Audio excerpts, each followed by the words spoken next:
evening and welcome to a special live edition of Piers Morgan Tonight, and welcome my audience here in the studio. I can promise you, this will be like an hour like you've never heard before, with a man who's never afraid to say exactly what he thinks. Jesse Ventura, the ex-Navy SEAL, superstar wrestler and governor of Minnesota, answers your questions. And here he is, Jesse Ventura.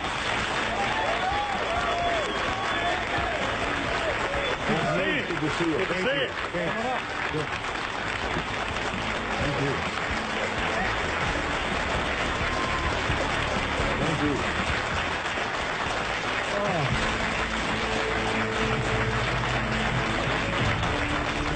How are you, sir? Wait, I got to get some water. I got to get ready for you. I'm doing good, Piers. We've got an hour ahead of us. We'll cover lots of ground. I want to start, though. You said earlier that all wars were about, oil and corporations. They are, but they're all religious-based, too. So they're all about religion and oil and corporations. Could be, And sure. occasionally getting rid of the Nazis. Yeah. So my point is, well, the Nazis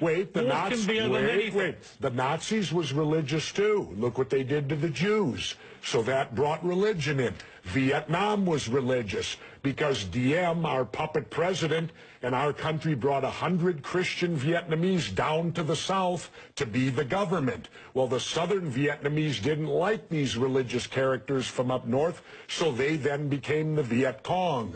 So all wars, pretty much in my lifetime, have had some religious basis, but certainly big business gets in there because wars are very profitable to certain big businesses. And, of course, big business needs to be in the Middle East so that we can get the oil out of the Middle East, so we can get the lithium out of Afghanistan. You know, they discovered a vein of lithium there they say is worth $1 trillion. Well, what is lithium used for? Every cell phone, computer, and soon-to-be electric cars. Let's talk about why we're really there. We're not there. How does any of these wars affect our freedom in any way? The United States is not in any threat. They're not going to do a Normandy invasion on us, Al-Qaeda in Virginia. No, but hang on, you're being slightly naive, aren't you? Because I'm not being naive, sir. I think you are being naive. No. Because I think that it's clear one of the main reasons that America went into Afghanistan was to try and get Al-Qaeda dismantled, the organization which committed the 9/11 atrocity. Really? Well, you don't think so? Well, how come Al-Qaeda put the heroin business out?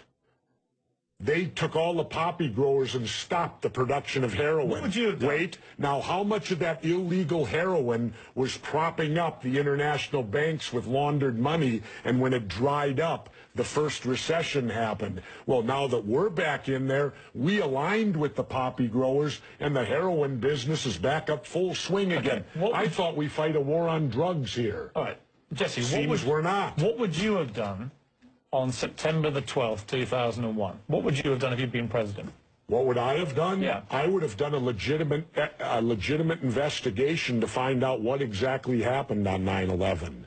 How did they know who did this so quickly like they did Lee Harvey Oswald?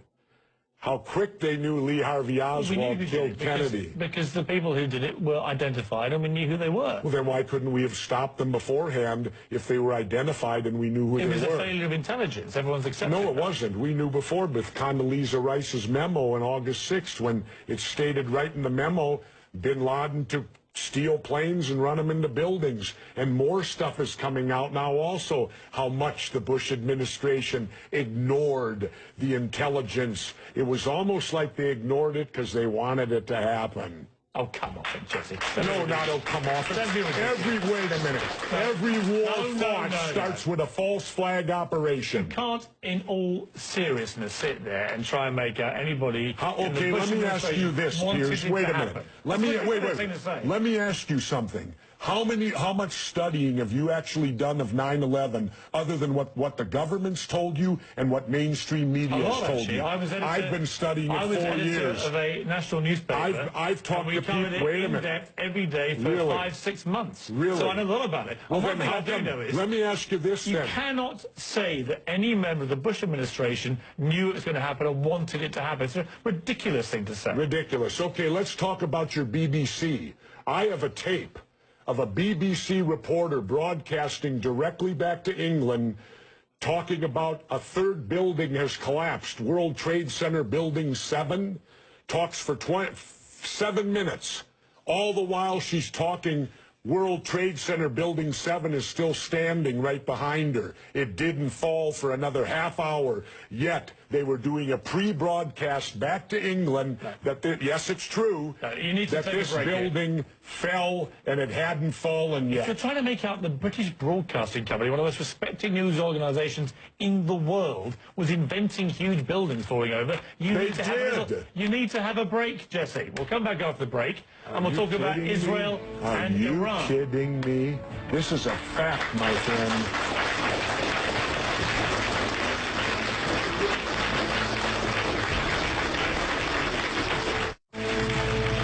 We left a fairly heated debate about various theories that you have about 9/11 and so on. Let's move on to... and the government only has a theory.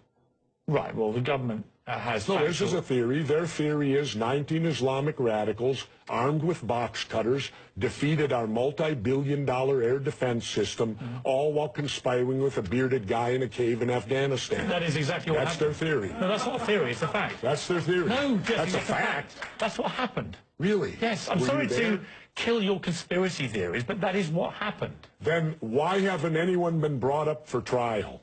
How many political offices have you held? None. Then don't tell me how to debate, because I've held two. I think you make some very sensible points, and you make some crackpot points. That's your opinion? Yes. How many people here think I make crackpot points?